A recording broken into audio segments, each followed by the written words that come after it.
ভাবছো আবার শপিং করে আসলাম? না না, শপিং করে আসিনি।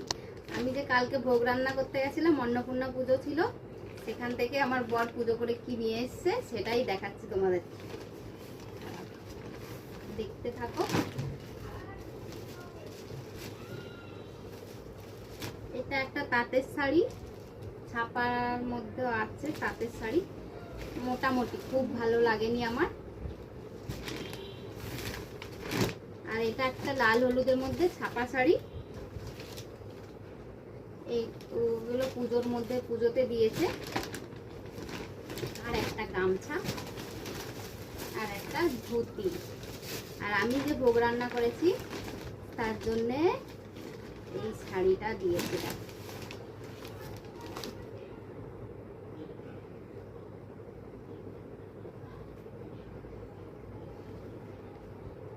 দেখো কেমন লাগছে শাড়িটা, কমেন্ট করে জানিও এই শাড়িটা কেমন লাগছে।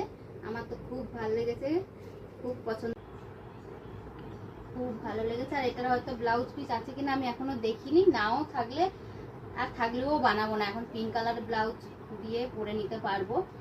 আর এখন ব্লাউজ বানাতে যা দাম, তাতে কেনাই ভালো। খাওয়া দাওয়া আমাদের হয়ে গেছে, তোমাদের কাদের কাদের খাওয়া দাওয়া হয়ে গেছে সবাই জানো, আর জানাও। আর এই শাড়িটা কেমন লাগলো সবাই কিন্তু কমেন্ট করে জানিও। টাটা।